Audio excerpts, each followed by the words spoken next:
Good morning. Welcome. It's Lagos Talks 91.3. It's the early edition. Welcome to your financial literacy program. Welcome to Everyday Money Matters. And as we like to say, if money matters to you, then you should be listening to Everyday Money Matters. But be reminded, Everyday Money Matters financial literacy program, and as such, answers to questions should not be considered as financial advice, but merely the opinions of our guests. Kindly consult your financial advisor for your personal or business financial related issues. Now, if you want to know how to make money, grow money, raise money, it's the place to be, all right? The experts are in the building to help you with that. And, well, the numbers to call, be able to access those questions or to ask those questions, 0809 191 3913 and 0809 222 0913. Also, 0809 234 5913. And we're also on social media at Lagos Talks 913 on Twitter, at Lagos Talks, at Nairametrics. And of course, we have our link up and running. Our webinar is going live and we have all the panelists in the building and you can join in too. Just go to our site at Lagos Talks 913 on Twitter or Nairametrics and you'll find the link there. Click on it and boom, you become part of this virtual broadcast. Of course, the money team is in the building. Ugodre, Obichuku looking snazzy, and Loretta back this week. How you doing, Loretta? How you doing, Ugodre? Morning. Good morning. Good morning. Hey, morning, man. How are you? Yeah. Doing well, doing well. Ready to go, ready to go. Want to jump into this as quickly as possible because there's lots to talk about today. Now just in general, let's start off with the news. There's this thing that's been going around. It's official now. Even so, it's on the Nairametrics website. It says banks reduce dollar spending limits on Naira debit cards to $100. What does that mean for the everyday person? And why do you think this was done? It just means you get to spend less. Yeah, but that's what it means. Yeah. Why? What's the rationale behind this? Well, from what we gather, it appears the banks are low on their own forex. Yeah, and you know that when you use your Naira card to pay for things abroad or pay for things online, you're basically tapping into the bank's forex reserves or forex deposits. And so when you do that, the bank so the transaction goes and then the bank has to remit that money later. I think the source of funds for a lot of these banks have kind of reduced lately. The remittances are not coming in as much as they used to because of COVID-19. There's also been, scarcity of forex in the forex market. The BDC is not back on.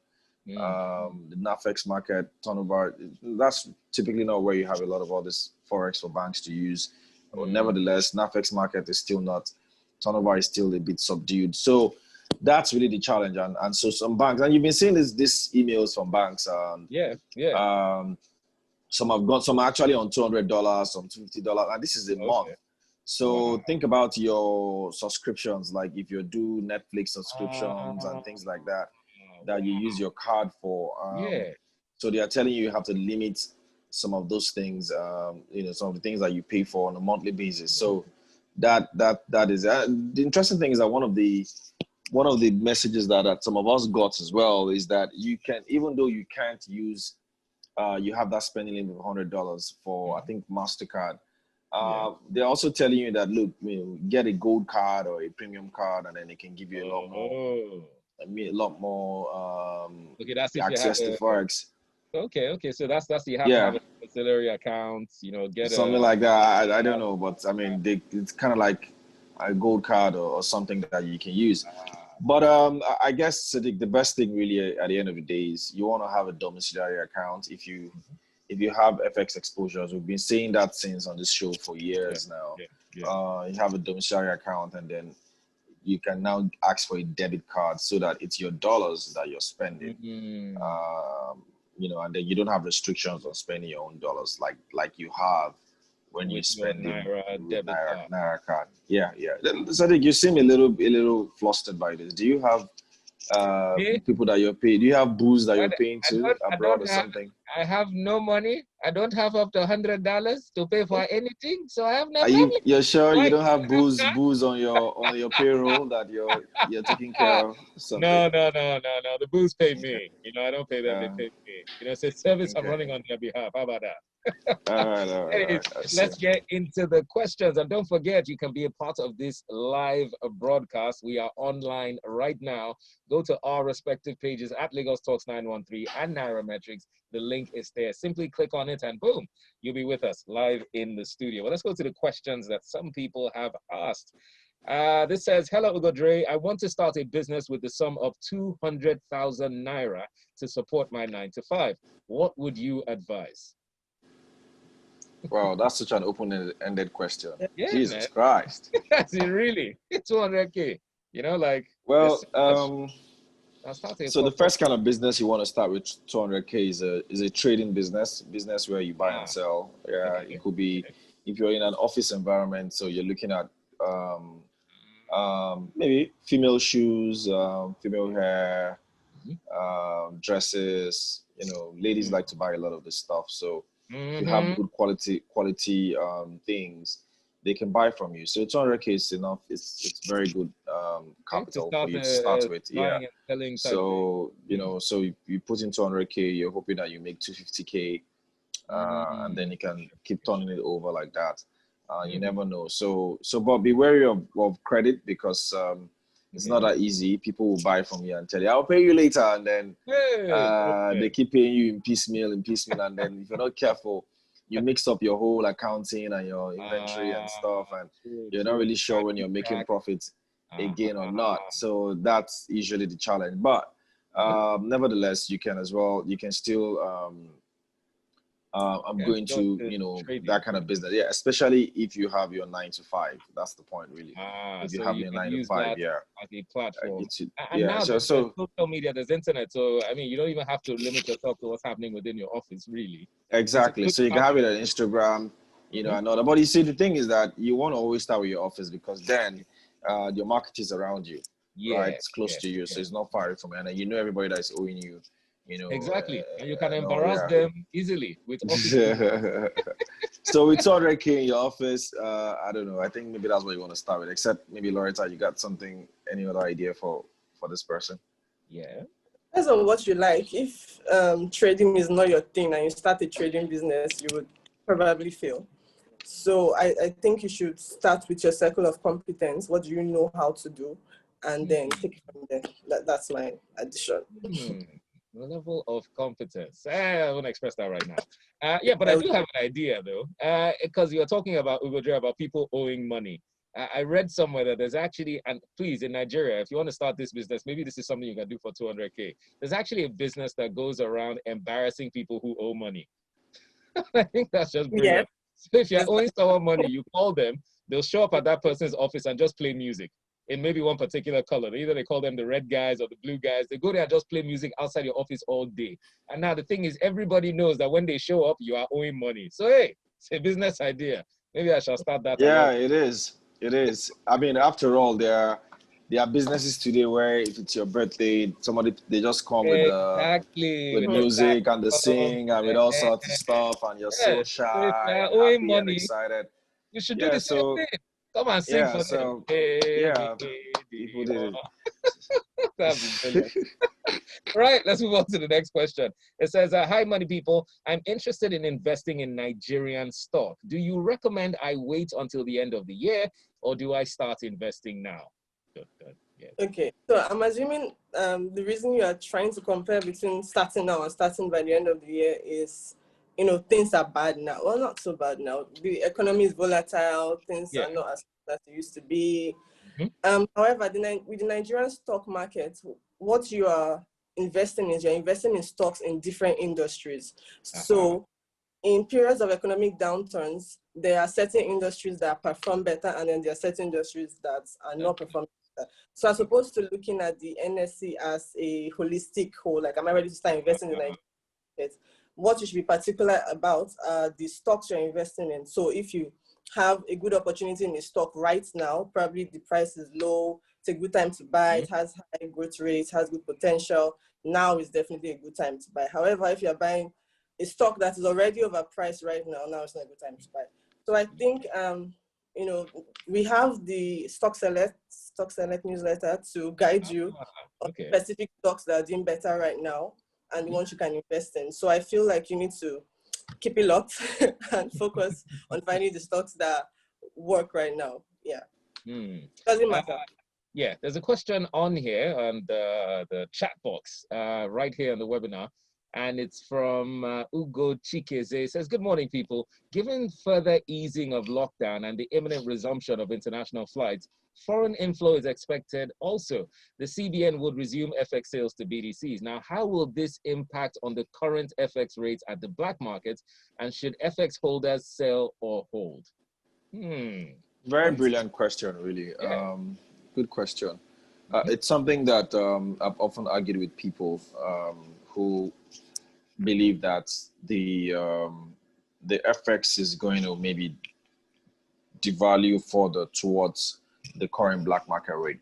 Rather, I think that it's going to be like this, like the black market rate, the official rate at 380 might go up, towards the 400 level, while the black market will now sort of crash and come down. They would be, They want to get. Is the aim that they actually meet at a point? Because we hear this talk about unifying the currencies. I know that has to do. Yeah. So the CBN has done the unification already in a way. So the forex is at official rate is at 380 now. So that it's almost close. But to that brilliant question, really. You'd expect that once remittances starts to flow in again, once travel resumes again, and economies around the world start to open, you would see a lot more dollar liquidity in the system. I think that at that point in time, the CBN should be able to release a lot more outflow from its foreign reserves. They're also expecting some inflow from the World Bank, even though we got news that that's not going to come in again till maybe later in the year. So if you add all that to the mix, Sadiq, I think that it's likely that forex might strengthen. Or when I say strengthen, I mean the black market. I'm not talking about the official market. The black market might strengthen a bit. It depending on how that dynamics comes. And then there's oil again as well. Oil price is also very critical. So if oil prices stay above $45 or $44, and it's actually been steady in the last 2 or 3 months, then you could also see a bit of that FX strengthening. Of course, it's difficult to predict forex. It's very, very difficult to predict forex because there's just so many things that go hand in hand. Too many dynamics, and you're not really sure which one it's going to lead. Right, you're not really sure. But one thing is key for us to have forex stability or rates that the disparity is very, very slim, which is the black market and the official market. You need to have liquidity, and that means that NAFEX market or the I&E window where investors and exporters trade forex. There's got to be significant turnover in that market. Right. And then the BDC market as well, where you and I go to buy forex if we want to travel and if you want to sell, there's got to be liquidity there as well. Now, once you have liquidity in those two markets, I think that the black market would sort of would drop. But then it all depends on where the official rates go to. So in a nutshell, with travel restrictions now being eased across the world, if foreign remittances starts to pick up again, if liquidity is in the official markets, BDC and NAFEX, it can't be NAFEX alone. You got to have liquidity in BDC market as well. Then you could see the parallel market starts to drop, even though the official rate might go up a bit. I expect it to go up towards 400 or so. But that closing of the market. But that closing would happen. It might happen towards the NAFEX rate rather than towards the parallel market rate. Okay, brilliant. And a follow-up to that question from Tuburu Igodaro says, following your response to the FX question, what is the rate for processing a letter of credit? So letter of credit is the SMI. It's usually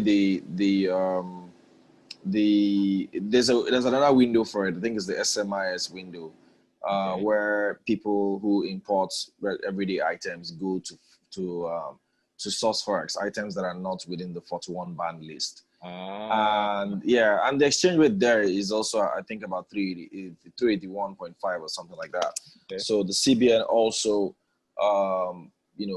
devalued that rate a month ago or so. I think about a month ago. So that rate is about 381.5 or so. Official CBN rate is about 381. NAPEX rate is about 385 or 384, depending on where the pendulum swings. So around the same corridor in terms of rates. Yeah. Nice. Moving on to this one. This sounds like a question for a search engine, but it says, "Good morning, Sadiq. Ask the money team what makes my business an LTD, a limited liability company." Like, really? Well, in Nigeria, it's as simple as getting registered with the CAC. However, liability, what it means is that you are a separate legal entity from your company. So if you go into the, you are forced to, nobody's going to come to your house and try to take your car. Take all your things, yes. But yeah, it's not like a sole proprietorship where, you are the business. We're limited liability. It's a separate legal entity, meaning your company can be sued and you would not, as it's not you that's being sued, it's the entity of the company that's being sued. Yes. Interesting. Yes, so I hope that helps. And in simple terms, really, the LTD basically is that you register a business name as a company and you have shareholders. So you have shareholders, you and somebody else. Even though with Karma now, it can only just be you as the shareholder, and all you need to do is just register with shares. So limited liability company is a company limited. Its liability is limited to shares. That's it. But for a sole proprietorship, it is not limited to shares. It is unlimited. Liability is you. So you yourself, right? Yes, but for a limited liability company, it is limited to shares. That's it. So you must have shares. Once there's shares in your business, then you're a limited liability company. Right, we have to go on a break, but we will be right back. Very short break. Everyday Money Matters will continue, and we'll keep taking your questions. See you on the other side of the break.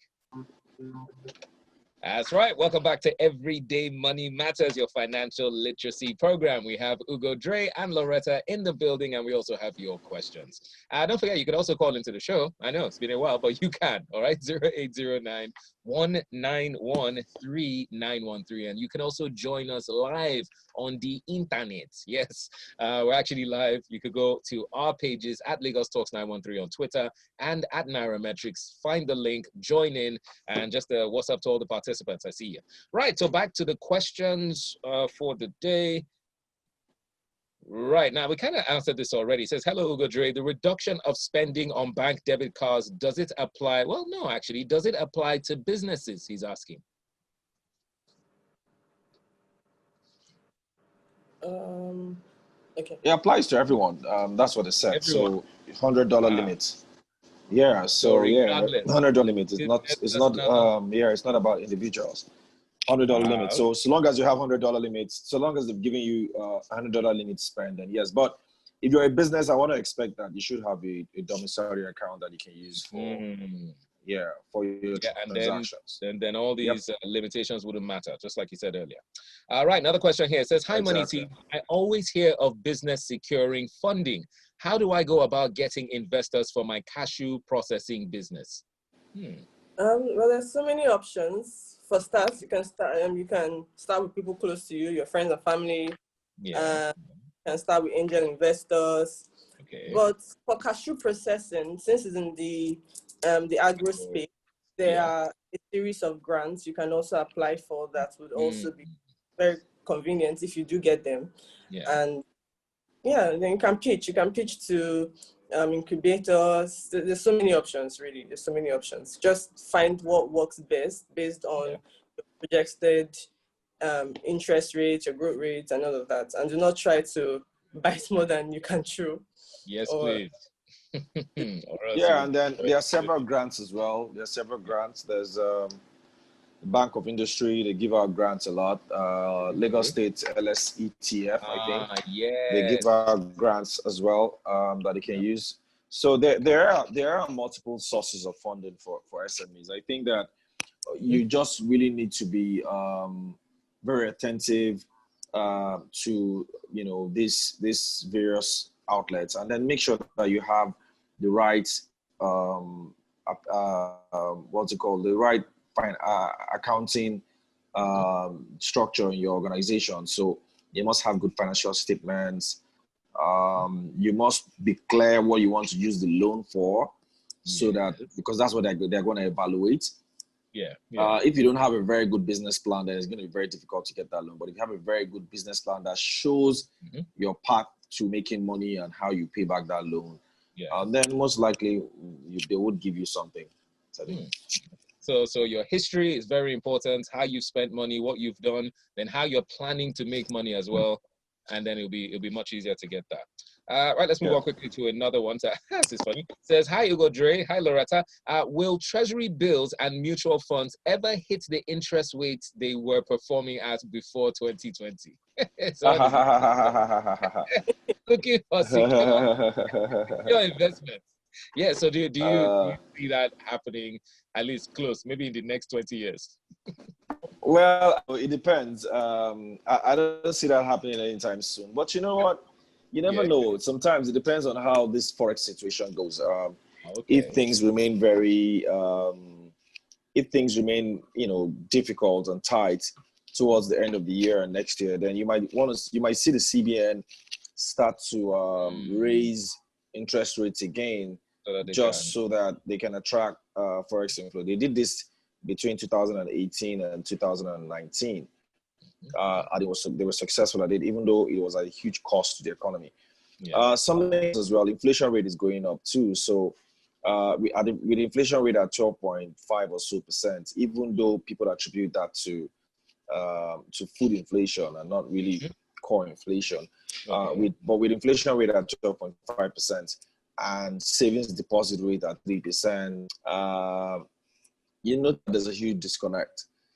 Especially if you keeping your money in the bank means that you're basically getting negative real return. So at some point, also if you want to go and do a fixed deposit with a bank, they're going to ask you to pay 9%. They're going to pay you 9% or 8% or 7%, to keep your money in there. So you look at these dynamics and you say, man, I'm not going to put my money in the bank because it's lower than the inflation rate. So when conversations like that start to happen, then you might see rates now start to go back up. Also, one of the reasons why treasury bills rates is very low at the moment is demand. So there's a lot more demand compared to supply, because there's not a lot of investment outlets out there. So CBN has driven everybody out of the OMO window. A lot of people are still apprehensive about investing in the stock market. People, where else do you want to go to? Like, the agri-tech market is good, but it's not that big compared to treasury bills and all these fixed income markets. So that's where you're going to find it difficult. But if you're looking for short-term investments like treasury bills, maybe you want to take on a little more risk and start to go towards commercial paper and all these short-term bonds of 1 year, 2 years. There are some from Dangote Cement, there are some from MTN. All these guys, they all have bonds listed. So maybe you want to go that route. But bonds are not for people like Sadiq. It's not about the 100K investment. I know, I understand. If 100K is even too much for myself, we're looking at maybe 10K, 5K, that kind of thing. What can I say? It's not my fault. We'll get to you one day. With your help. Rentable will make it. Right. This says, hi, money team. Forex has been hard to come by, and a bulk of my savings are in Naira. What investment opportunities are available for me with good return on investment above inflation aside stocks? He qualified it and said aside stocks. Yes, specifically. Imagine. I don't know. So the way it is inflation is pretty high right now, and as Ugo said, there are so many investments that were probably at par with inflation that they're not doing as good right now. there's the agri-tech market you can try. However, as he's also said, it's not so strong, so it might not be a good place to throw all your money. It's a good way to buy investment portfolio, but you don't want to throw all your money into money there. Okay. Yeah. There are bonds. There's the Euro bonds market. However, above inflation, just pray. Stocks are pretty much your best bets because you have the opportunity to, ride on the volatility of the markets based on the time spent in the markets, pretty much. So if inflation is at 12% I don't know what investment can guarantee you 25%, for example, in 1 year. I don't know about that. Series of years to try. So stocks, the best bet. But wait a minute. If you're looking for investment, Loretta here, they're launching the agri-tech newsletter September 1. So maybe you want to look out for that. Yeah. Okay. So the newsletter is going to basically tell you what agri-tech investments you can invest in. The best out there that can give you maybe returns above inflation rate. So you never know. Possibly. Spend like money that. To get money. Yeah, so and people are going into Greek now, their loans going out. So it does seem like a good place. So I'd love to see that actually. But thank you guys as usual for answering all those questions and giving us the low on what's really going down. Thank you so much, Ugo. Thank you, Loretta. So any final bit of advice for the beautiful people of Lagos? Yeah, stay safe. Continue to stay safe. That's actually more important. As we get into the last quarter of the year, prepare hard, stay strong. Nairametrics is going to be having its quarterly outlook in September, I think September 5th. So you're hearing it here for the first time on this show, for the first time anywhere.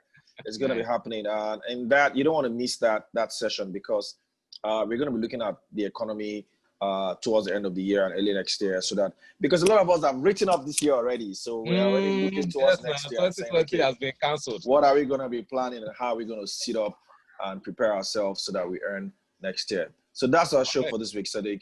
As usual, reach us anywhere, social media, Nairametrics. You can get to us. Thank you, Loretta and Ugodre signing out. Peace, Sadiq. Bye-bye. Fantastic. Brilliant. And to all the wonderful people who joined us on social media, at the webinar, on the webinar, I should say. Yes, and on the Zoom radio. Thanks to all of you as well for joining. Always joining. Thank you so much. You guys are awesome. Absolutely. Right. That is it on Everyday Money Matters. Do keep listening to